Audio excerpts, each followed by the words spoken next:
What's up? Good afternoon. All right, we are live. Happy November, guys. Welcome to today's call. My name's Alex. I'll be here to answer your questions for the next half hour or so. I've been a barbershop owner since 2015, and I'm here to help you guys out today. So whatever questions you guys have, type them in the chat. I don't really have an agenda for this call, so I'm just kind of here to answer any questions that you guys have. Cuts by Keekson, welcome. Phoenix Perspective Barbershop, welcome. How y'all doing? How was your October? We're in a new month now. Let's see if I can pull up how our October was. It's actually pretty decent, considering that it was quieter than we expect November and December are going to be, for sure. How did you guys do? How'd you guys do in October? Break any records? Was it a bad month? Slow month? Just a normal month? We're only 3 days in, so I haven't had time to do all of our financials yet, but I want to say it was a decent month for us, considering it was a little quieter. Then not as quiet as September. August was great. September was cool. October was better. We expect that November is going to be best month yet. Pretty good considering it was our first month open. That's awesome. These are the good days, man. These are the days that you're going to look back on 10 years from now thinking, those were the good old days when I was just getting started and everything was new. I mean, I have a lot more fun now, though, when I did when I was first getting started. Everything was hard when I was first getting started. Everything. Because it's all new, What questions do you guys have? I didn't put out a YouTube video last week. I got a little busy. I might do one this week. I'm trying to go through the laws of barbering. I got this whole list that I'm working on. But there's other stuff that I want to put out there too. Would you guys want to see a video on like how we reduced our no-show rate without charging cancellation fees and no-show fees? Or what else? I got another video that I'm planning how I got to 90% client retention, because that's what mine's typically at. There's another one that I want to do. Let's see. I mean, I can answer any question you guys have on this call right now. You don't have to wait till I put out a YouTube video, because I don't know when I'm going to get around to making that. Let's see. Everybody's really interested in like how to get clients, which I think if you're getting started, that's definitely what you should focus on for sure. At a certain point, though, you need to ask yourself, where did all the clients that you cut go? So if you've been cutting hair for a few years or more, especially in the same shop, that would be the question that I'd be asking myself. Not how do I get more clients, but what happened to the clients that I had? Where'd they go? At what point did you start your subscriptions after you opened? So we opened our barbershop in 2015. We started toying with the idea of subscriptions or memberships in, I want to say it was 2019 or 2020. When we launched our current version of memberships, I want to say that was 2021. So we've been testing memberships on and off since about 2020, 2021. So we didn't even start the idea of a membership until we were about 5 years, minimum 5 years in. And I'm really glad I did that. It's been continuing to get better and better over time, the membership program for our barbershop. As of right now, or at least as of when I looked at the numbers, last month we finished the month with about 817 active members, which currently right now generates about $40,000 a month in like recurring revenue every single month for our shop. So that's pretty cool because that's on top of just the regular revenue from non-members.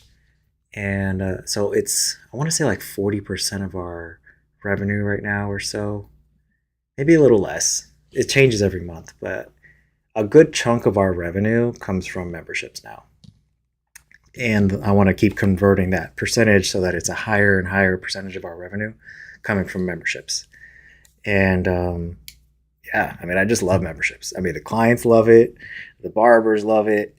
I mean, I love it. Everybody wins, right? There's no downside other than it is a lot more complicated to have a membership program for sure. And you have to worry about, there's more accounting and there's more work. And I cover all this stuff in my membership course, my community. But yeah, membership programs are a lot of work. Most people probably should not be even thinking about doing a membership.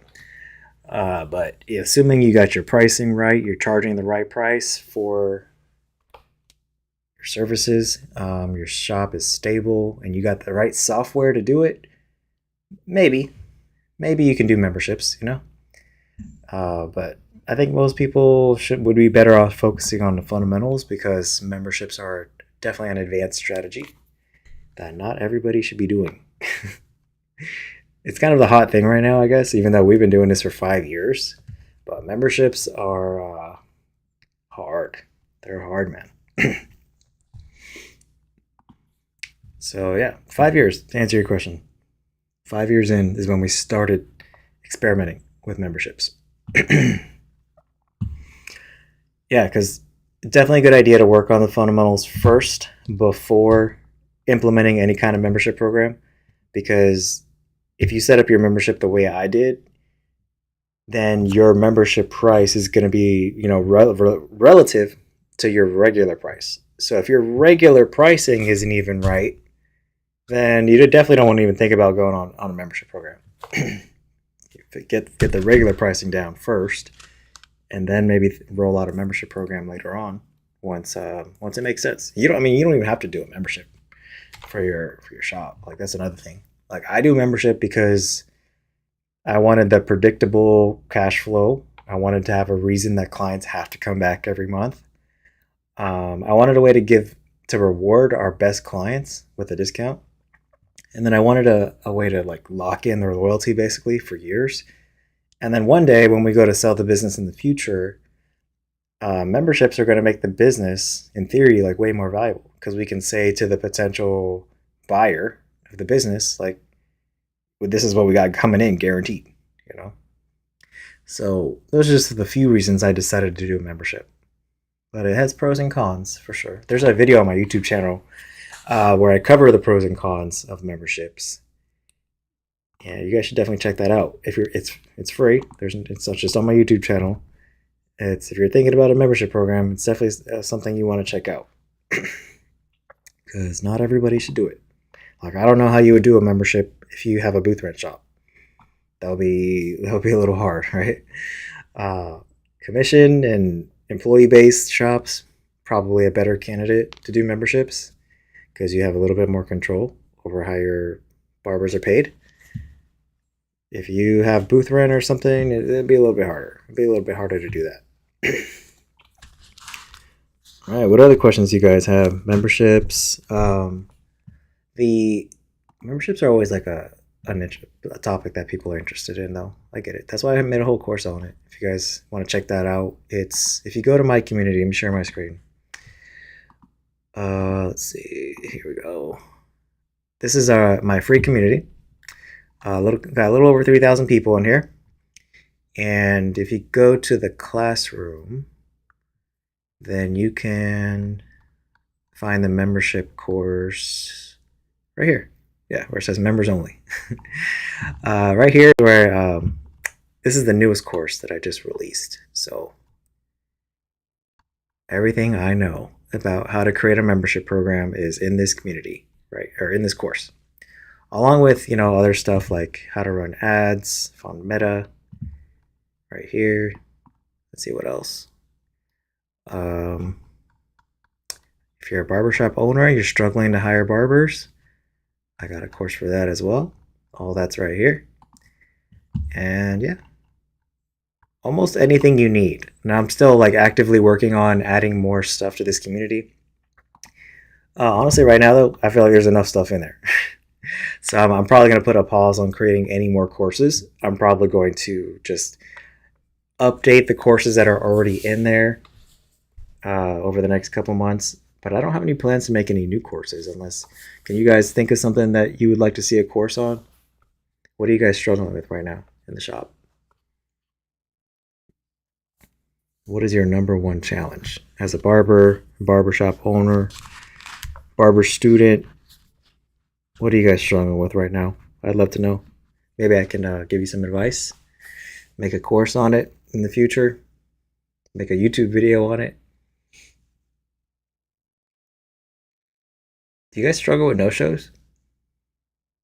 Do you know you guys have a lot of people that book with you and then don't show up? Turn this a little bit. How many of you guys have a problem with no-shows? It's not really a big issue for us, fortunately. We don't have a big issue with no-shows. A lot of our clients. So we actually started tracking our no-show rate.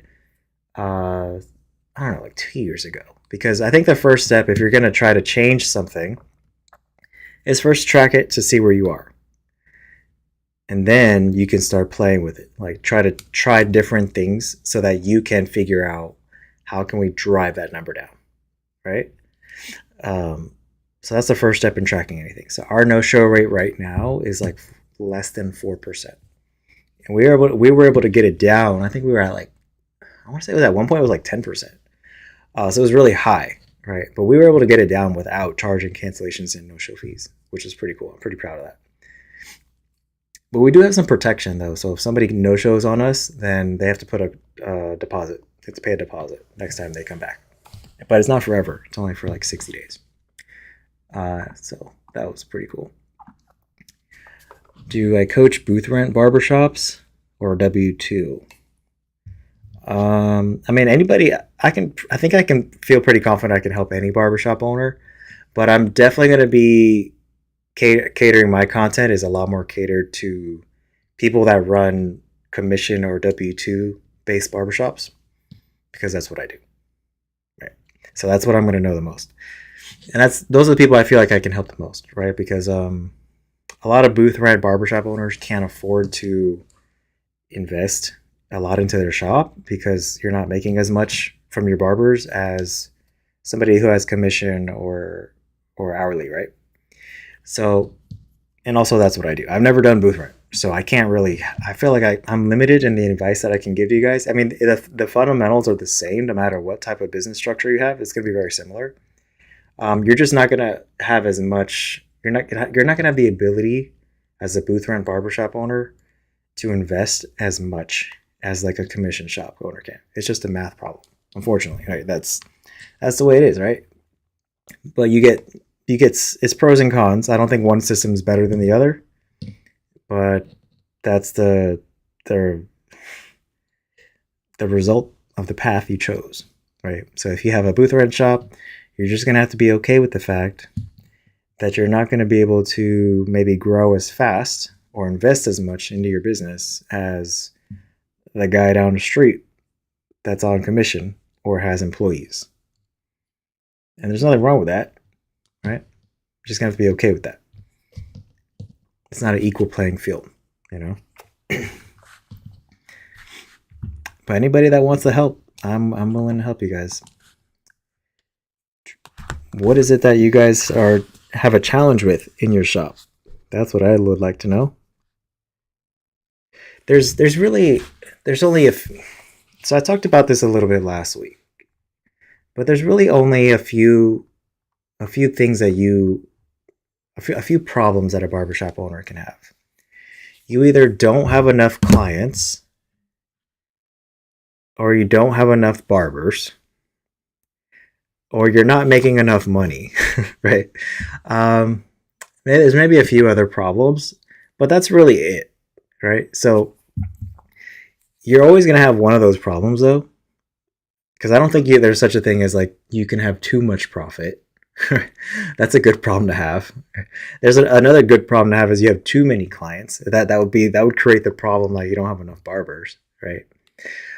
So and it's never the same. Like it always moves back and forth. So you're gonna have situations where, okay, I don't have enough clients right now to keep my barbers busy. And then once you get better at marketing, right, or you go into a busy season, now you're gonna be like, well, shit, and I don't have enough barbers, or you have some barbers quit, and now you have too many clients relative to the size of your team. So now you're like, now the focus needs to shift to now I don't have enough barbers, or maybe you get really good at both of those, right? But now you're busy, you got plenty of clients and you got plenty of barbers, but you're not making enough profit to stay in business, or you're just not making as much money as you would like to make. Right. So those are like the main challenges that every single barber and barbershop owner has. So of those, which one do you guys feel like you need the most help with? So I can tell you that most people start off, they have just a marketing challenge. It's like they don't know how to get clients, or they don't know, if they're a barbershop owner, they don't know how to get barbers. If you get good at those, well then, if you're still not making money, then it's probably because you don't know how to like make profit. So it's always going to be a skill deficiency somewhere. So it's just a question of where do you need to invest the time and maybe money to learn that particular skill. What do you guys feel like you struggle with? I would say right now in our shop, we got plenty of barbers, right? So it's swung back the other way. So we definitely need to focus more on marketing, or just it's not always marketing too. Sometimes you just need to get the clients that you already have to come in more frequently. So a lot of barbers don't understand the importance of rebooking, how important rebooking is.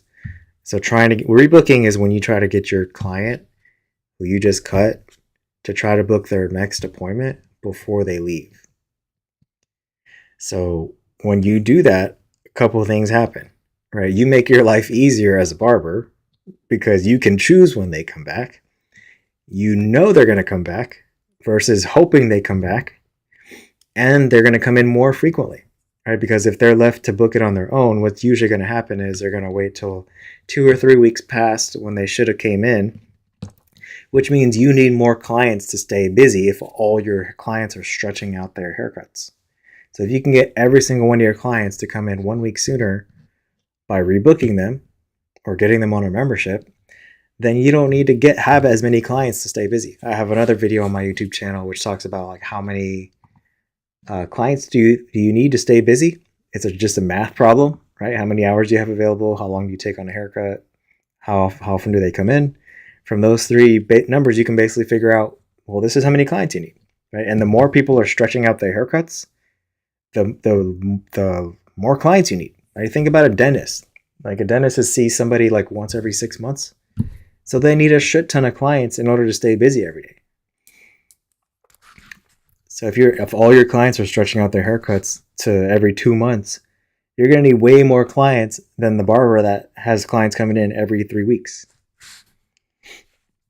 What's my highest return on investment in terms of marketing? You mean like ROAS, like return on ad spend?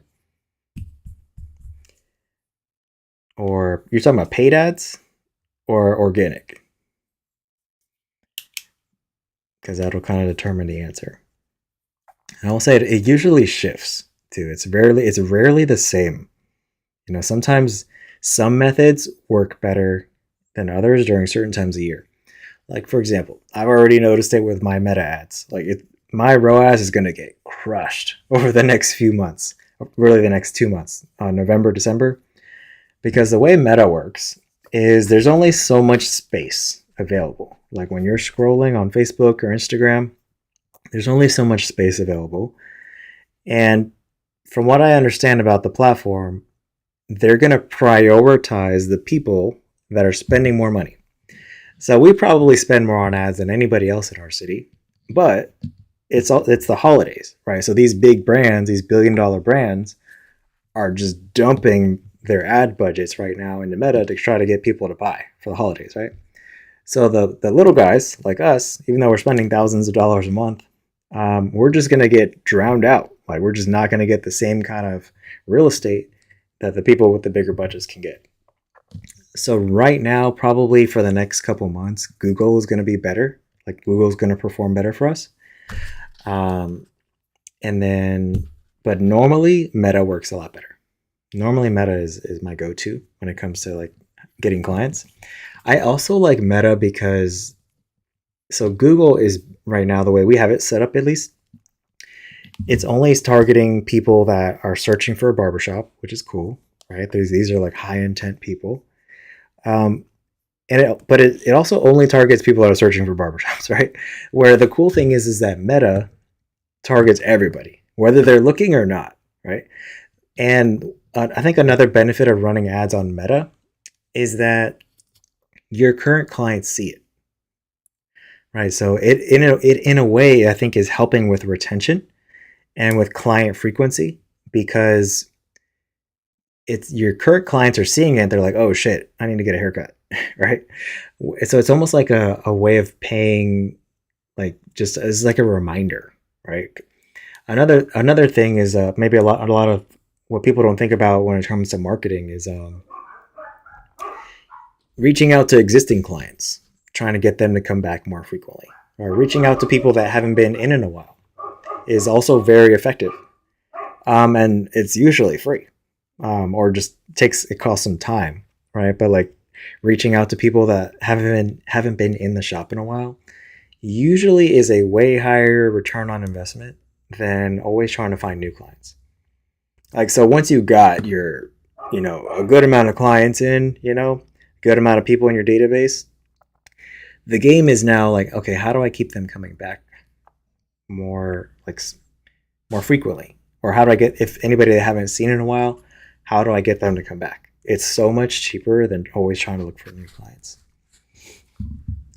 But out of all the things I've tried, probably in terms of paid marketing, Meta is the most consistent, for sure. Followed by Google. I didn't have good results with Yelp. And most of the other paid marketing that I've done was like hit or miss. Because the most important thing with paid ads, really with all marketing, but especially if you're going to be spending money, is you gotta have a way of figuring out, like, I'm putting this much money in, and how much do I get back, right? And if that ratio is good, then you keep doing it, right? If not, then you got to change something. You either got to change what you're advertising, who you're advertising to, or you got to figure out a different way, figure out a whole new channel, right? I use an email list for my people. What do you suggest? Well, I mean, I always hit up everybody in our email list at least once a month, regardless of whether they've been back or not. So I just did that today, right? It's a reminder on my calendar, actually. At least once a month, I'm sending out an email about something. I don't care what it is. It's not even always just to sell something. Like today was just here's are going to be our holiday hours, right? I just want to hit up that list at least once a month, every single month, and sometimes more frequently, right? And then we have automated things that we send out, each one is like for a different thing. They have different rules. Like I have one that I just turned on that's going to automatically text anybody in our system that's never referred a client and basically ask them to refer somebody, right? And it sends them the referral link. So all I got to do is copy, paste, right? That's all automated. So that's like every 90 days, our system is going to text everybody in our system automatically who's never referred anybody and ask them to refer somebody, right? What else do I got? I got Google review stuff that's automated, that's going out. So it goes to a new client. So one day after their first visit, if they left good feedback, they're going to get a text from us asking to leave a review on Google. This is just one. That's one of the tactics that we've used to get to almost 1,400 reviews on Google. What exactly is the referral system? You offer a discount? Yeah. So the way our system works, it's all automated. So when clients create a profile in our software, then they automatically get a referral code. So when they refer somebody and then the new client books with their referral code, the person that they referred gets $10 off their first visit. And then once they pay for their haircut, the person that referred them gets a $10 credit. And they also get a text saying, thank you for referring so-and-so. So I think a lot of people don't use that because our referral rate, I think, is like 1% or something like that. It's really low. I think a lot of people are just be like, hey, I went to this shop. Because I hear that like every day. Like people are like, yeah, my friend comes here and he just told me I should check it out.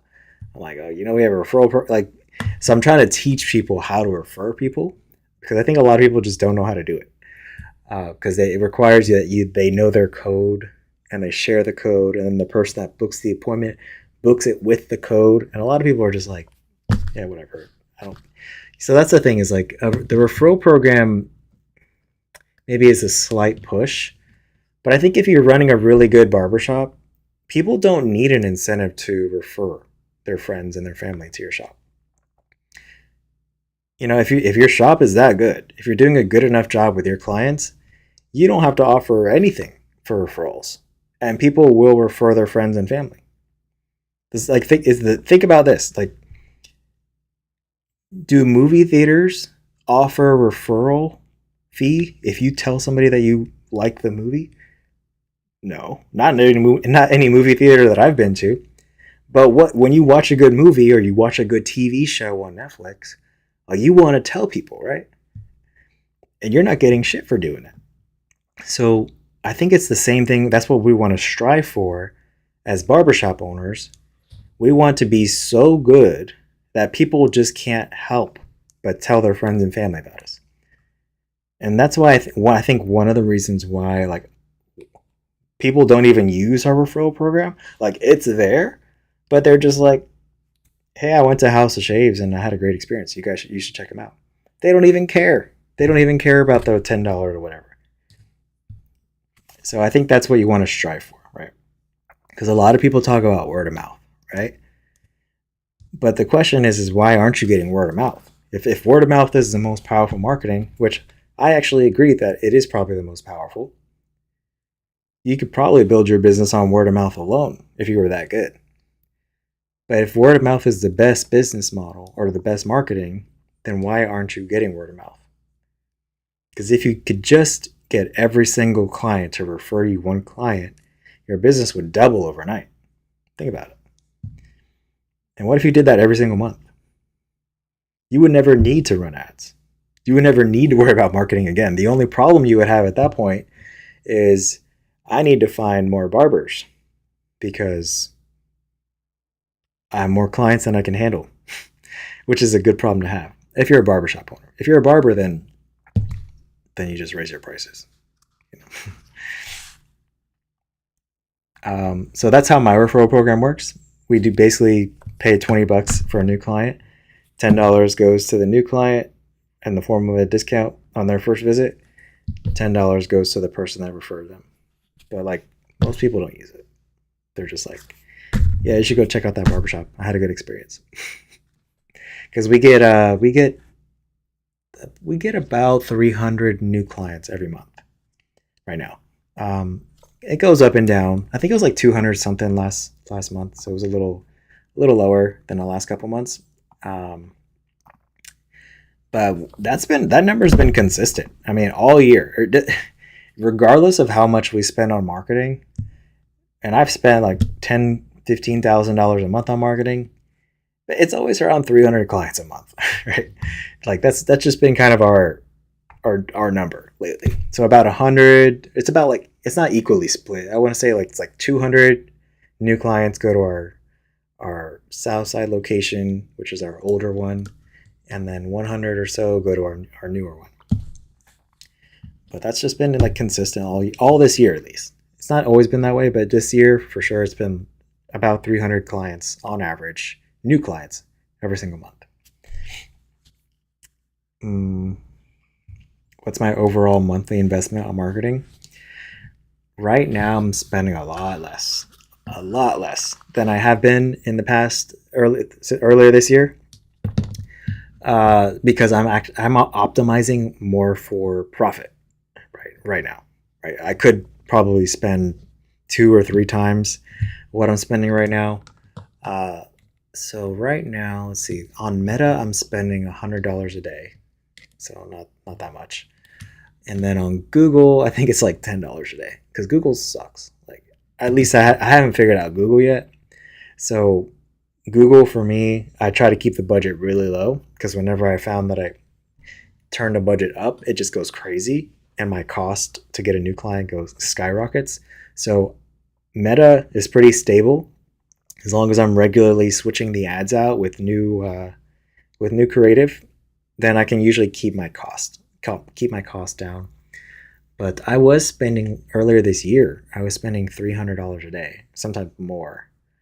But I dialed it back. A lot. And the cool thing is, like, the number of new clients that we've gotten hasn't really changed that much, which is awesome. So that money that I was spending on marketing is now just pure profit now, which I love that. But what I think what would be more helpful for you is think about it in terms of percentage of revenue.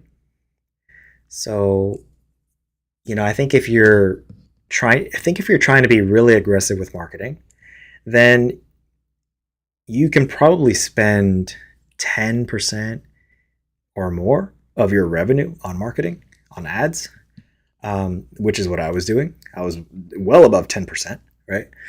And now what I'm spending on marketing is probably closer to 3% because we're getting into a busy season. Our retention has been awesome lately at our shop. So we're keeping more of the clients that are coming back. We're getting more clients on memberships. So I think we're going to be less dependent on marketing, at least over the next couple months. So that's why I was like 2 months ago, I dialed it back. I was like, okay, I don't think we're going to need this, at least for the next couple months. So I'm going to dial it back from like $300 a day, which was like 10% of our revenue or so, back down to like 3%. And I can always adjust it. Like, I can go in there right now and I can turn my budget up to like $1,000 a day today if I want to. But I'm optimizing more for profit right now. So I'm keeping in what I would probably never spend less than $100 a day on ads. But yeah, right now I'm probably not going to spend more than that unless we have the need to, right? Like in January, I might bump it up a little bit because January is usually a slow month. But just think about it in terms of percentage of revenue, and then just start with something really little, and then you can always go from there, right? We are maximizing on profit right now. So it's really difficult to grow a barbershop fast and also be really, really profitable, right? Big businesses work the same way. Like, you can either sacrifice profit and to grow really aggressively, which is basically what we've been doing for like the past 2 or 3 years, right? We basically had like no profit. We opened a new location. We were just like pouring money into marketing just to get it going. But now that it's going, now that it's there, right? And I'm like, okay, I would like to like keep some of this money that we're making now, right? So then we just dialed back the expenses. One of our biggest expenses, it was marketing. Like 10% or more of our revenue every month was going to marketing. And sometimes that's like $15,000 a month going to marketing, right? That's a big check. It's a big check to write every single month. So we dialed it back, and now it's closer to like 3% of our revenue goes to marketing, and the rest is just profit now, right? Just trying to put money in the bank because we're basically going to use this whole next year to try to prepare to open a new location. Probably not going to happen next year, but we're going to prepare for it. We're just going to put money away, put it in the war chest, and when it comes time to, we're going to have the cash and we're going to be profitable enough to do it. And so that's the plan. Just optimizing for profit right now. I think the shop is stable, it's growing, right? So I think that we don't need to be so aggressive when it comes to advertising. Let's focus on keeping more profit, and then we'll reassess in a few months. What marketing strategies do I use for my business? Probably all of them, like all of the ones that you probably can think of. But the main ones that I lean on are we do internal. I think about it as like internal marketing and external. Now, in terms of getting new clients, where we focus is paid ads, Google, just boosting our Google reputation, and then content. But content isn't really like a big driver for us for new clients. We probably post, more than a lot of other barbershops in our city do. But I look at just organic content as more of a portfolio than as a way of like actually attracting new clients. So I don't think, and it's kind of hard to know for sure like how much our content is bringing in, unless people say that I found you on Instagram. But when they say that, it's usually because they saw an ad. A lot of people don't realize like the ads that we run. People are like, man, you guys are so good at social media. Like, no, that was an ad. That was an ad that you saw. So those are kind of our main methods of attracting new clients. Is Google, paid ads, so Meta, Facebook, Instagram, and then Google, and then content, I guess, would be the third one.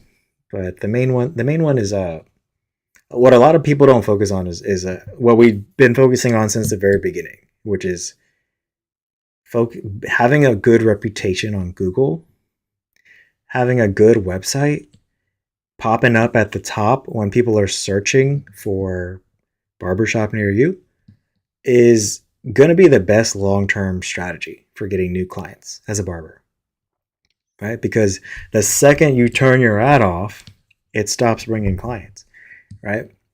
But we get more clients from Google than we do from Meta, and we're not spending nearly the same amount of money on Google, but we have a really good reputation on Google. So that far outweighs what we're spending on Meta.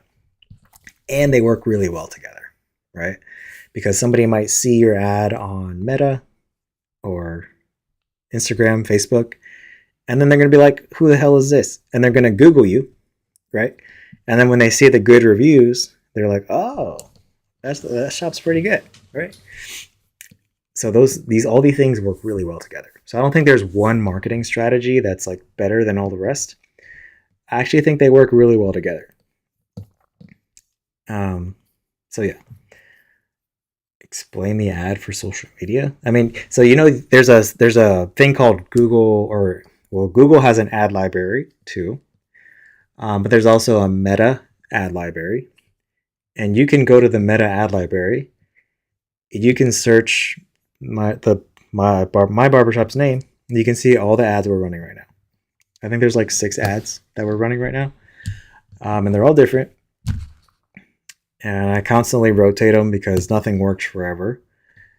But yeah, we run an ad. We always have at least one ad running. Like right now we have 6 running. And that's basically our only strategy for Meta. Just like run an ad. It works for a little while. When it stops working, we create a new ad. And then it starts working again. And then we run that until it stops working. Super complicated, I know. I've been doing Google ads and sponsoring other businesses. It's been doing really well for us. We haven't been doing much content though on social media. I don't know. I don't think content is like as important as a lot of barbers think. I think it's good to have stuff on your page, right? Because especially if you're running ads or you're just advertising, if you just have a business, if you're a barber, I think it's important to have a social media, right? But I don't think you have to be like super active, like, because the way I view it, the way we've been using it, like, it's just a way for when people are doing research on you that they see that you know what you're doing. But it's not necessarily like, you're not going to get a whole lot of clients from social media. least that's not the way I built my shop. There's probably a lot of barbers out there that'll disagree with me. And that's not that they're wrong. It's just I didn't build my barbershop exclusively with social media. Like I've always seen social media as just have enough stuff on your profile so when somebody's doing research, when they're thinking about booking with you, they see examples of good haircuts and good beard trims, good shaves, and they're like, oh, this person knows what they're doing, right? But not too many people are going on social media looking for a barber. You know, if they see your stuff, it's because it's an ad or because, you know, you got lucky and you happen to show up on their feed. But it's usually other barbers that are looking at haircut photos, haircut videos. And they're never going to come get their haircut by you. So I've never really cared to get reposted by one of these barber pages because none of those barbers are going to come get a haircut at our shop. So I don't really care. I don't really care to get the praise of other barbers. None of them are going to come spend money at our shop. I want to get clients, which is why I try to encourage people to post their work because I think people are afraid of what other barbers might think, and that's kind of what holds them back from posting. Well, you just have to realize that you're not trying to attract other barbers to sit in your chair. You're trying to get clients. And clients usually can't tell the difference between a great haircut and a good haircut. So I think if you just have some work on your social media, it's better than having none.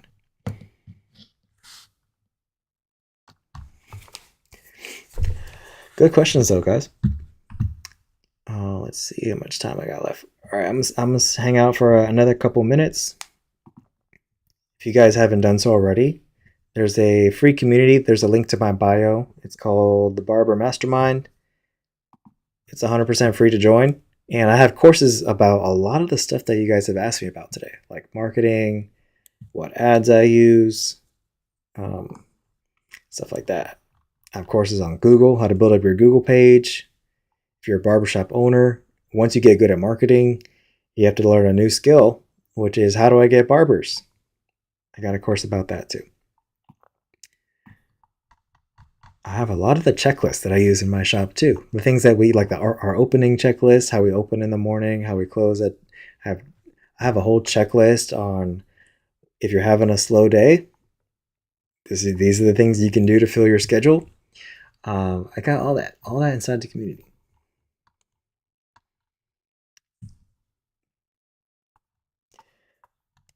All right. I think that this time has been working well for us, guys. So I think we'll do the same time next week. Hold on, let me make sure I can do it. Same time next week. Yeah. Next Monday, the 10th, we'll do 4 p.m. Same time as today, 4 p.m. Eastern on my YouTube channel. And yeah, man, I'll see you guys next week. Appreciate it. Talk soon.